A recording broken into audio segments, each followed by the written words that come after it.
Hello, viewers. Before we dive into the seismic shifts shaking the global bond markets, I need your support. Please hit that subscribe button, give this video a like, and share it with anyone who needs to know what's really happening in the financial world. Your engagement fuels our mission to uncover the truth. Let's get started. The global bond market is witnessing a sharp drop in sovereign bond yields, from the United States to Europe and the Asia-Pacific.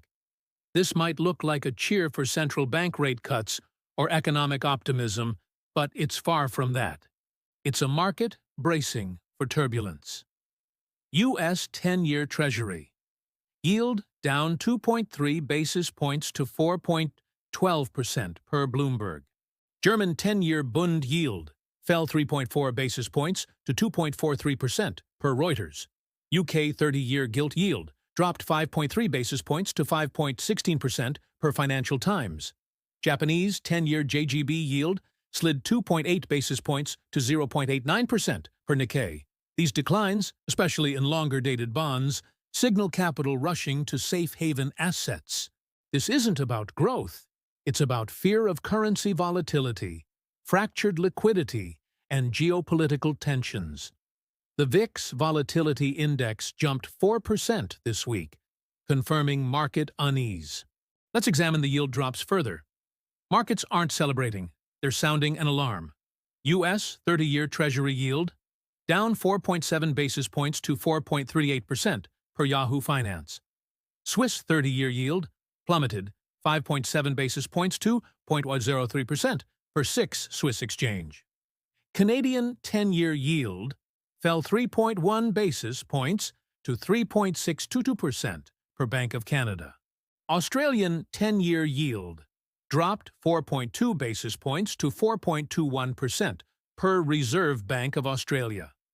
This compression in long-end yields shows investors piling into sovereign bonds as a shield. Historical patterns, like the 2008 Treasury rush or 2020 COVID panic, mirror this behavior during anticipated derivatives, unwinds, or macroeconomic shocks. BIS data notes a 15% surge in sovereign collateral demand, reinforcing this defensive stance. Now, let's focus on China, where the sovereign bond yield curve is eerily flat. The 10-year Chinese government bond yield sits at 2.85%, barely moving per China bond. This isn't stability. It's control. The Chinese Communist Party is likely suppressing yields to manage onshore capital flight.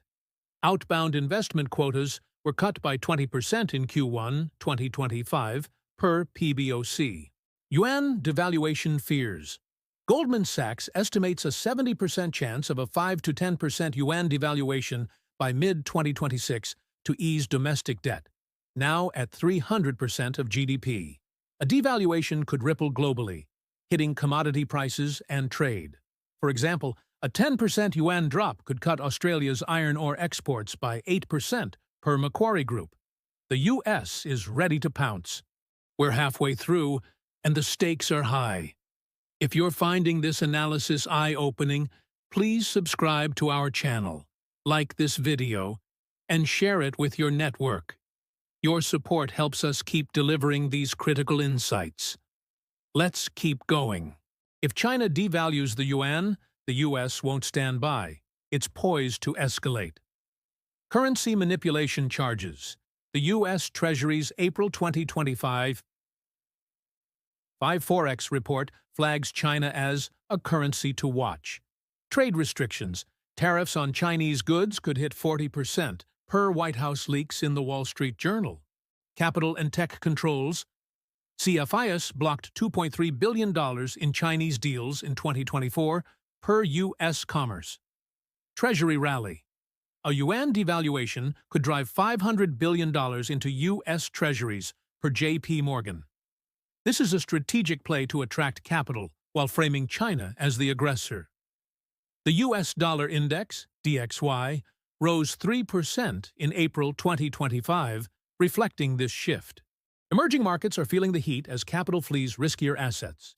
Brazil 2-year yield up 3.8 basis points to 11.45% per B3. Argentina, 5-year yield, surged 3.5 basis points to 38.2% per BCRA. Mexico, 2-year yield, rose 2.9 basis points to 10.1% per Banxico. South Africa, 10-year yield, climbed 3.1 basis points to 9.8% per JSE. These spikes signal unwinding carry trades as the dollar strengthens. A yuan devaluation could exacerbate this, hitting commodity exporters.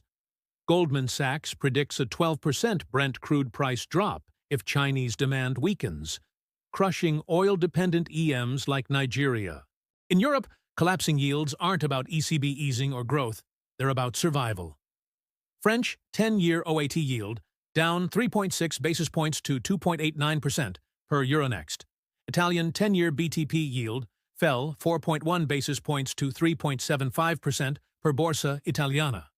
Swiss 10-year yield dropped 3.9 basis points to 0.02% per SIX Swiss exchange.